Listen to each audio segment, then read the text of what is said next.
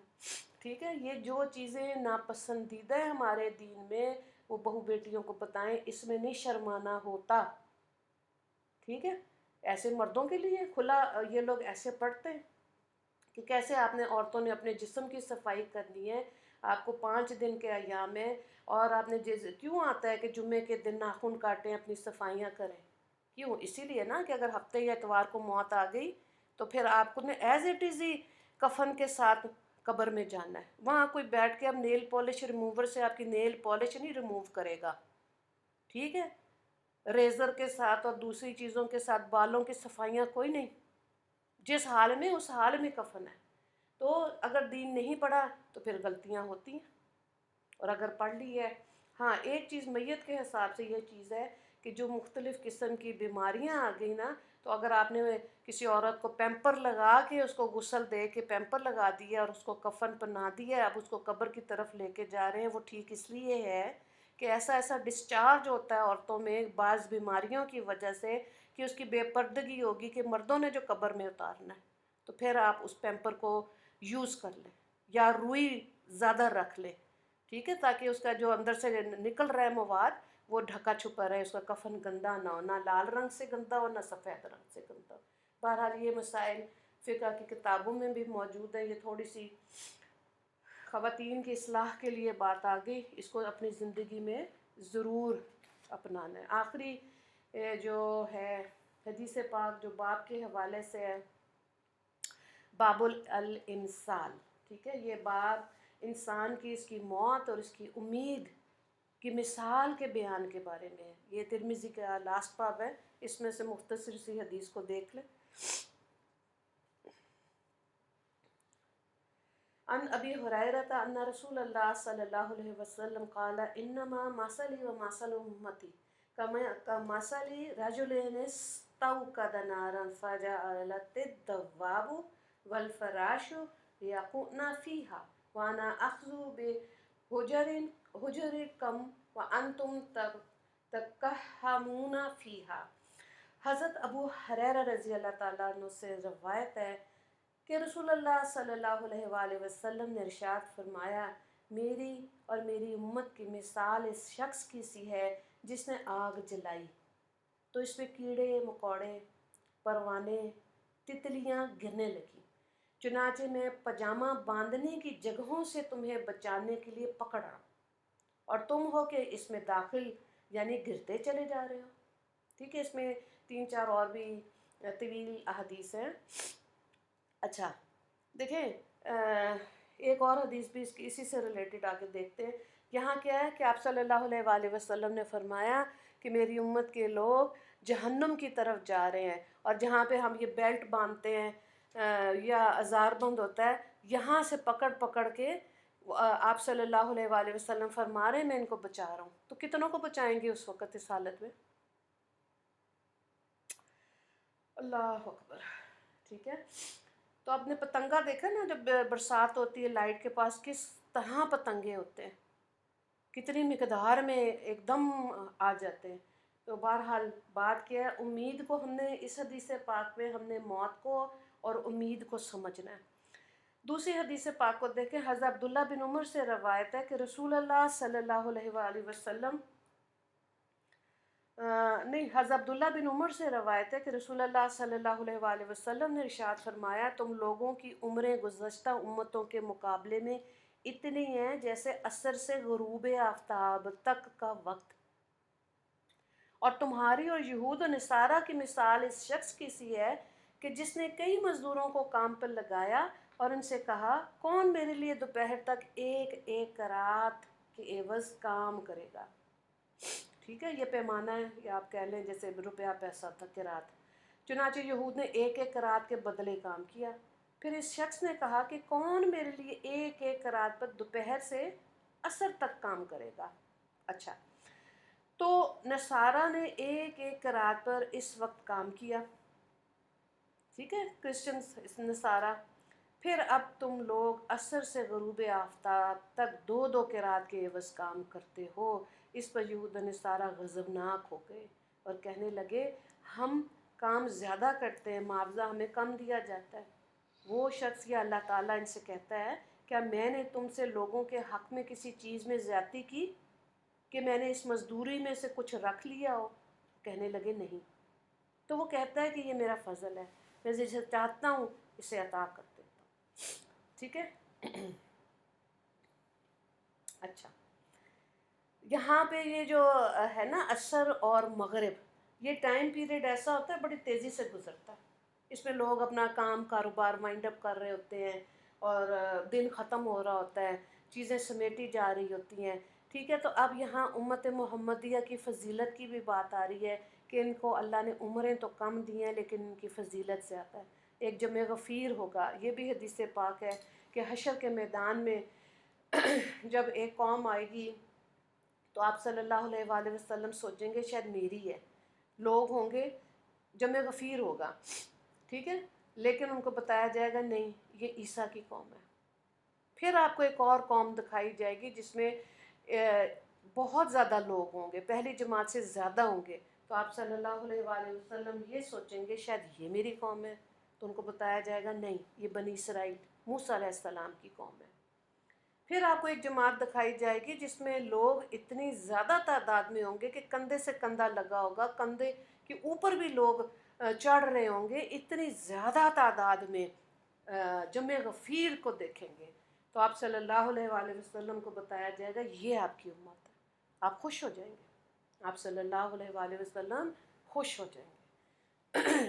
دیکھیں بڑی ایموشنل سی بات ہے، وہ کرتے ہوئے بھی بعض دفعہ نا وہ صحیح رونا ہی نکلتا ہے، سیدھی سی بات ہے۔ جب آپ صلی اللہ علیہ وآلہ وسلم دنیا سے جا رہے تھے نا تو حضرت جبرائیل علیہ السلام نے کو کہا کہ مجھے نا تکلیف ہو رہی ہے، یہ جو نزا کی کیفیت ہے نا اس سے مجھے تکلیف ہو رہی ہے۔ تو حضرت جبرائیل علیہ السلام نے فرمایا کہ آپ کے اوپر تو میں نے انگلی رکھی ہے، صرف آپ کی جان نکل رہی ہے، آپ کی امت پہ ہاتھ رکھوں گا پھر ان کی جانیں نکلیں گی۔ تو آپ صلی اللہ علیہ وآلہ وسلم نے فرمایا کہ مجھ پہ ہاتھ رکھ لو، میری امت پہ انگلی رکھنا، ان کو تکلیف نہ دینا، ٹھیک ہے۔ پھر آپ دیکھیں جب دنیا سے جا رہے ہیں وہ کیا کہہ رہے ہیں، امتی امتی۔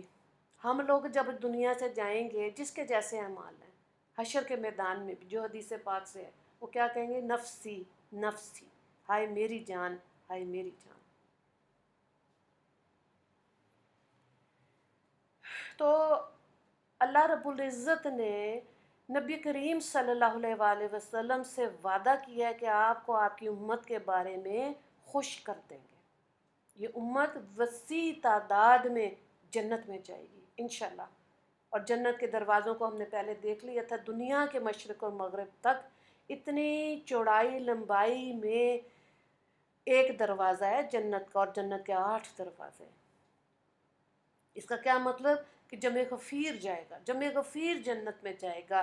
اور یہ بھی حدیث پاک ہے اگر 80 صفیں امت محمدیہ کی جنت میں ہیں تو 20 صفیں ان نان مسلمز کی بھی ہوں گی جو اللہ پر ایمان رکھتے تھے، جو سچے یہودی یا عیسائیوں نے تو خیر بہت ہی زیادہ فرق ڈال دیا نا، لیکن جو اللہ پر لا الہ الا اللہ کہتے تھے وہ بھی جنت میں ہوں گے۔ اب آپ دیکھیں تناسب کتنا زبردست ہے۔ تو پھر کیا آج کے دن بغیر سوچے سمجھے حلوے کھائیں گے اور کیک کھائیں گے؟ درود شریف کتنا پڑا آج کہ صرف حلوے بناتے رہ گئے۔ پیر کا دن 12 ربیع الاول، ہر اسکول آف تھاٹ اس چیز پہ متفق ہے کہ آپ صلی اللہ علیہ وآلہ وسلم کا وصال ہے۔ پورا مہینہ ہی آپ محنت کریں، پھر ہم نے تو خیر کیوں مخصوص کر لیا روز درود پاک پڑھیں۔ کیسے ہو سکتا ہے کہ نبی صلی اللہ علیہ وآلہ وسلم نے اتنا علم پہنچایا جو 13 دن میں جو آپ سنیں گے؟ تو اب میں نے تو ایک بالکل ہی شارٹ کٹ 1 گھنٹے میں کیا آپ نے کتنا کو پڑھ لیں گے، اتنی 700 صفحے کی کتابیں ہیں، 2 2 ڈھائی ہزار